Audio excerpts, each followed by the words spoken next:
बिस्मिल्लाहिर्रहमानिर्रहीम। अस्सलाम वालेकुम नाज़रीन, मैं हूं Jasmeen Manzoor and welcome to the pulse. नाज़रीन, आपको याद होगा कि पिछले कुछ दिनों पहले हमने एक एक्सक्लूसिव इंटरव्यू किया था लेफ्टिनेंट जनरल फारूक अहमद खान साहब का, जो कि चेयरमैन है नेशनल डिजास्टर मैनेजमेंट अथॉरिटी के, और उसमें जो हमारा फोकस था उस वक्त ये था कि रिलीफ का काम कहाँ तक हो रहा है। बलूचिस्तान और सिंध के जो अफेक्टेड एरियाज हैं वहां पर किन किन चीज की जरूरत है, कौन सी दवाइयों की जरूरत है। उस वक्त ये भी था कि कुछ खुदा न खास्ता ऐसी कोई एपिडेमिक फैलने की भी इतलात थी। उसके बाद हमने देखा कि काफी वहां पे रिलीफ वर्क होता रहा एंड टू डेट जो मेरे पास कुछ फिगर्स हैं जो इंशाल्लाह ताला जनरल साहब hopefully will also tell us के वेदर दे आर करेक्ट और नॉट। मेरे ख्याल से कोई अफेक्टेड जो विलेजेस हैं बलूचिस्तान में वो कोई 5000 के करीब हैं, और सिंध को अगर मिला लें तो 1500 के करीब हैं, और इसी तरह हाउसेज जो डिस्ट्रॉय हुए हैं वो तकरीबन 88,344 हैं, और उसके अलावा शेल्टरलेस पॉपुलेशन जो है वो तकरीबन कहा जा रहा है कि 4.25 लाख के करीब है। How correct are these figures? क्या ये फिगर्स में कुछ ज्यादा हुए हैं या कम हुए हैं? हम बात करेंगे। हमारे साथ आज यहाँ पे लेफ्टिनेंट जनरल फारूक मौजूद हैं। अस्सलाम वालेकुम and thank you very much for joining us. General साहब, जो लास्ट इंटरव्यू हुआ था उसके बाद से अब तक वो फेज था जो इमीडिएट उस वक्त आप लोग लिफ्ट कर रहे थे लोगों को, पीपल वर स्टक इन बिल्कुल रिलीफ एंड रेस्क्यू का जो फेज था वो भी मेरे ख्याल से ऑलमोस्ट तकरीबन कंप्लीट था, बट स्टिल अभी भी उसमें काफी गुंजाइश थी। अब किस फेज में हैं आप लोग and how do you see the floods of Sindh and Balochistan? And ये जो फिगर्स मैंने बताए हैं ये आधे करेक्ट?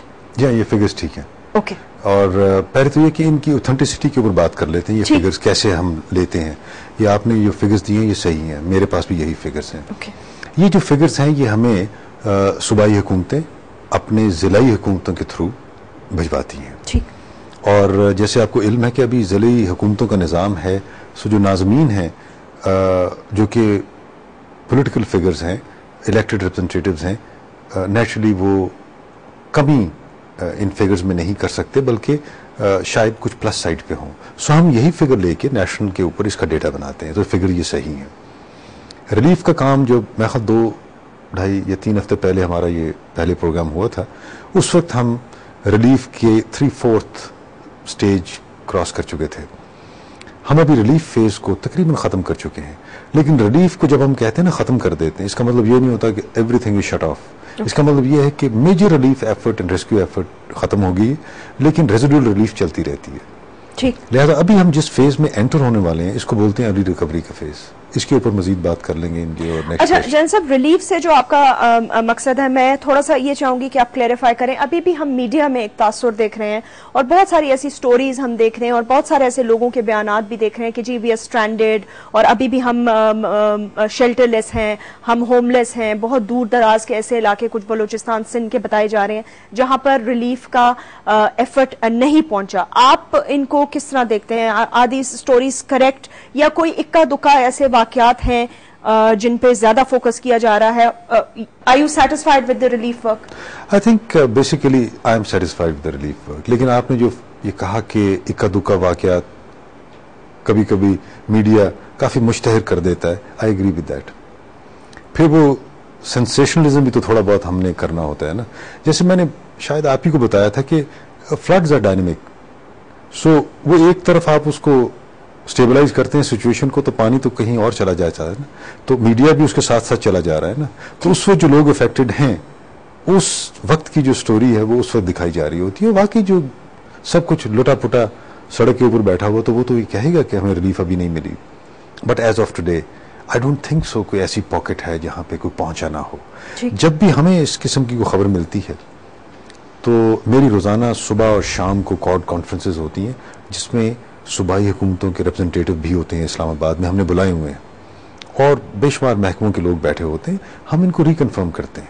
मिसाल के तौर पे हमें कल मीडिया से पता चला, अखबार में खबर थी कि एक जगह के ऊपर 7 लोग हैजे से वफात पा गए। सो हमने इमीडिएटली उस EDO, हालांकि वो डिस्ट्रिक्ट है बलूचिस्तान की, हमने रिंग किया और इन्फेक्शन फिगर ढूंढे। इसी तरह जब हमें ये खबर मिलती है तो हम कंफर्म करते हैं। कहने का मतलब ये है कि मेरे ज़ाती राय में और नॉलेज में ऐसी कोई जगह नहीं जहां हम ना पहुंच पाए हों। اچھا جان صاحب, when we are talking about this National Disaster Management Authority, تو آپ نے یہ کہا تھا کہ آہستہ آہستہ آپ, بلکہ آپ نے اس وقت کہا تھا کہ ابھی آپ اس فیز میں جانے ہی والے تھے کہ آپ ڈسٹرکٹ اور پروونشل گورنمنٹس کو آن پلیٹ فارم لیتے اور ان کے ساتھ مل کے اس آرگنائزیشن کو آگے کام کرنا تھا کہ یہ فلڈز آ گئے.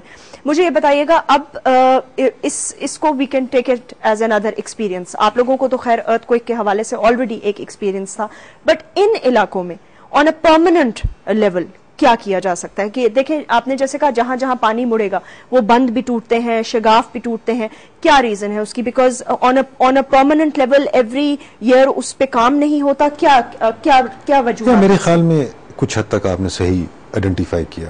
اگر صرف ہم سیلاب کی حد تک دیکھیں تو یہ بات صحیح ہے کہ جب بند ٹوٹتا ہے تو اس کی وجہ یا اس کی پور مینٹیننس ہے یا پور ڈیزائن ہے.